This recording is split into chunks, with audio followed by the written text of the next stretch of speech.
It's the week of January 25th, 2022. My name is Uri. And I am Valentina. Welcome to your Winter's World News.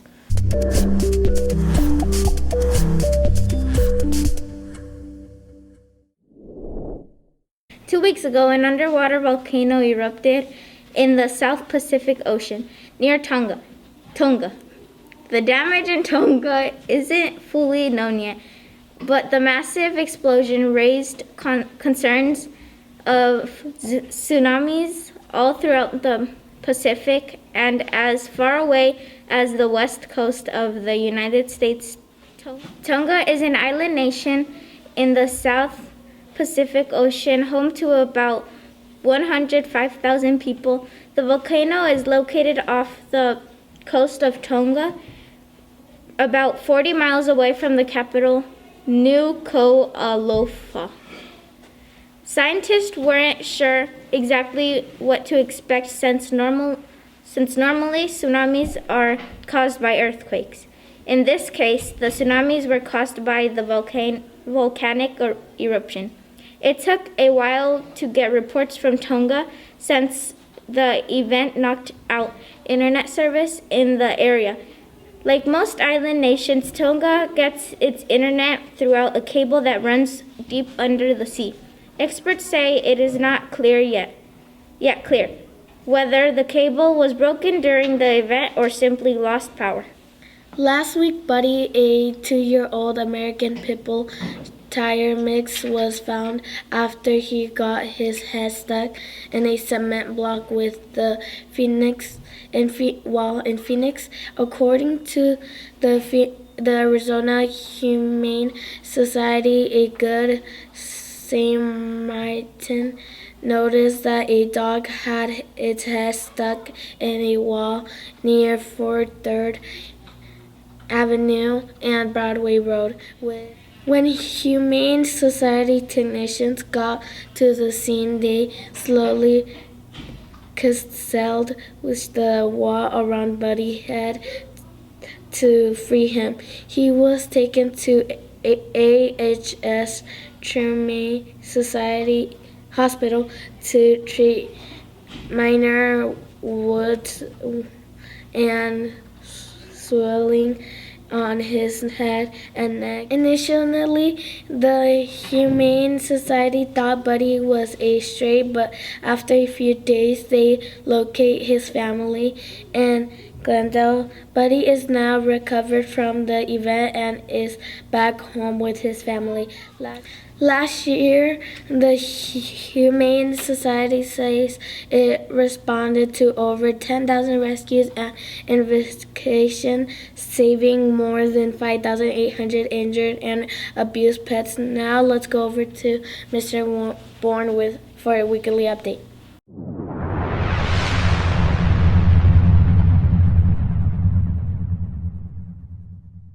Hello, Winners Well. This is Mr. Bourne Principal, and welcome to another great week at Winners Well.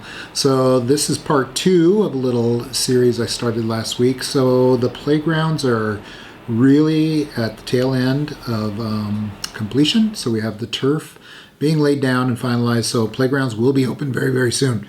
We talked last week about PAX Vision, what we want to see more of, and today we'll just go a little bit through what we want to see less of on the playground. So when the playground's open, we want to see less hands on others, trash, and eating. And those are all taken from students.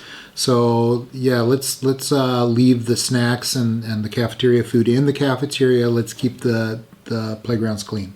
We want to hear less bad words, arguing, and complaining.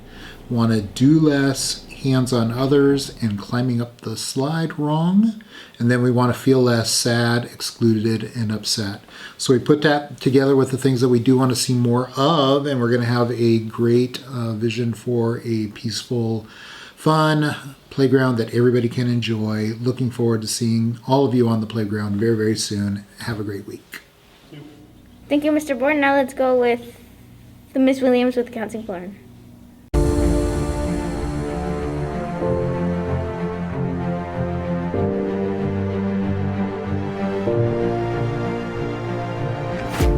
Hey Saddle Mountain, this is Miss Williams with a message from the Counseling Corner.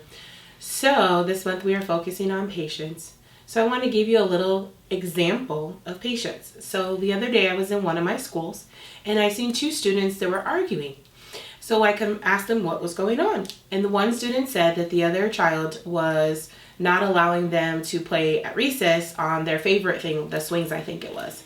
So I asked those two children if they could figure out a way that they could be patient and they can wait and take their turn so that everyone could have a good time out there on the playground, because that's really what it is, right? We want to all share, we all want to have patience with each other, and we all want to make sure that everyone gets their turn. So that's just an example of having patience. So patience is taking our time, breathing through things, and making sure that everybody gets a chance to use something, to talk with someone, whatever it is, we just have to take our time. So I want to hear your examples of patience out there. So when I see you in the schools, let me know how you've had patience for someone else. All right, you guys, let's have a great week and a great rest of our month. And I will see you next time. Bye. Thank you, Miss William. Here's Gavin and Jose with sports. Welcome to sports. My name is Gavin. And I'm Jose. The Arizona Cardinals lost to the LA Rams in the wild card game. The final score was 34-11.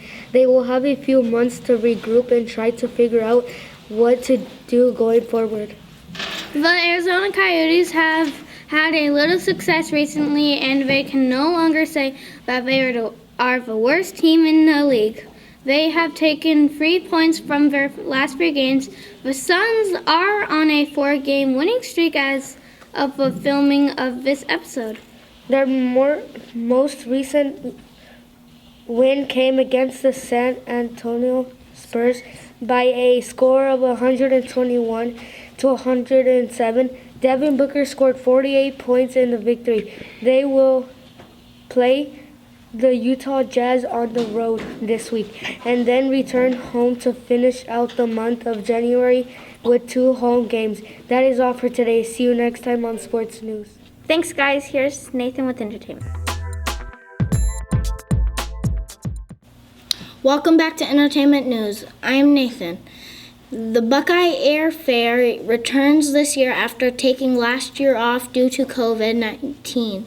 It will be held on February 18th, February 18th, 19th, and 20th, with Saturday and Sunday being the main days for events.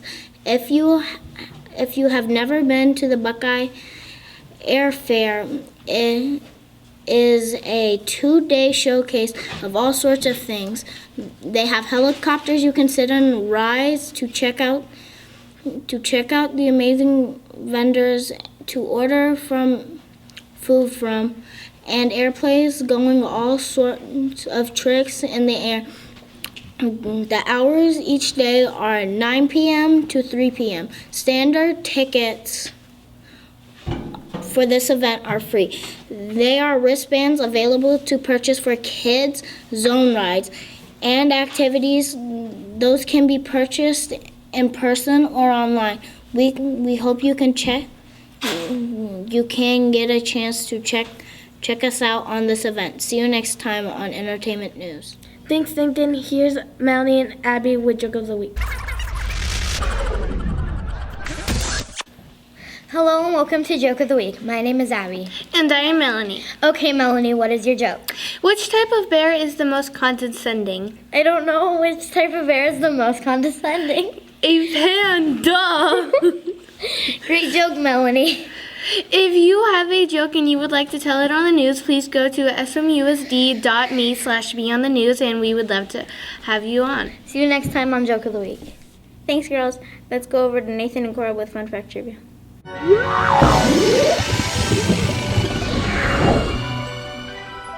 Welcome to Fun Fact Trivia. My name is Nathan. And my name is Coralie. Did you know that today, January 25th, is National Opposite Day? Yes, Opposite Day is a real thing, and it only happens once per year. Or does it? Day Opposite National on January 25th celebrates a fun day of switcheroos.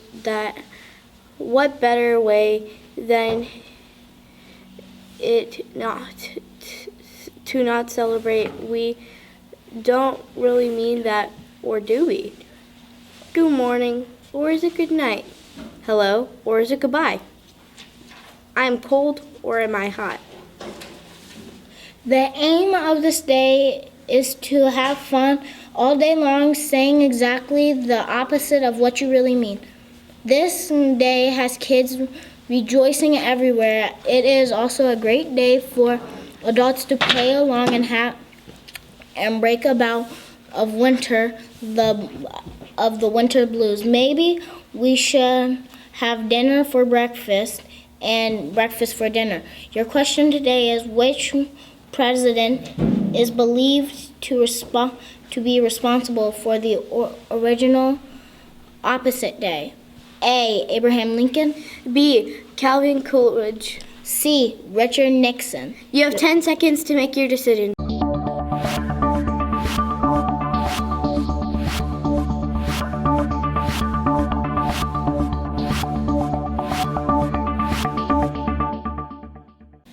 If you said B, Calvin Coolidge, you are correct. In 1928, when asked if he would run for president a second time, he did not wish to run again. His supporters were hoping that he was just kidding or that it was opposite day. Fun fact, there are words called contronyms. These words have multiple meanings that contradict themselves. One example is the word left, as he left his room. And there are two people left in the room. See you next time on Fun Fact Trivia.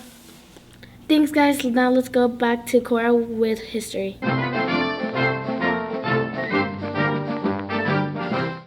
Hello and welcome to This Week in History. I am Cora Lee. On January 25th, 1905, the premier mine in Pretoria, South Africa, a 3,106 carat diamond was discovered during a routine inspection by the mine's superintendent, weighing 1.33 pounds and called the Cullinan.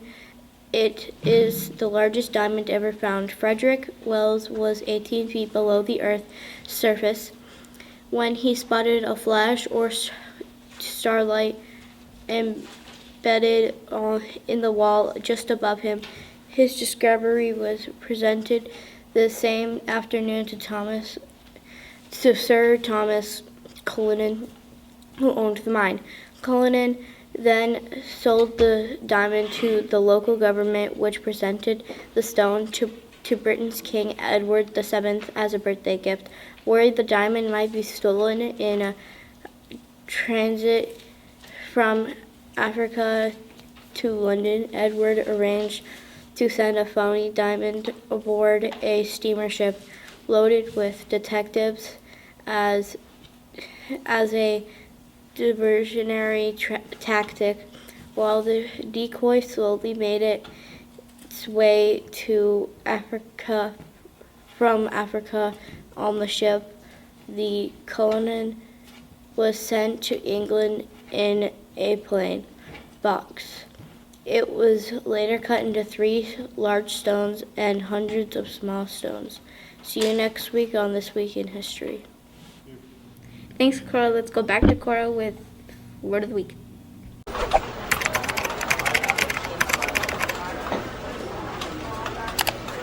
Welcome to the Word of the Week. I am Cora Lee. This week's word is winsome. Winsome is an adjective and it means pleasing or cheerful. Here's how you can use it in a sentence. The teacher gave her students a winsome smile as they entered the classroom on the first day of school. See you next time on this Word of the Week. Thank you, Cora. That is all for this week episode of Winter's Well News. See you next week.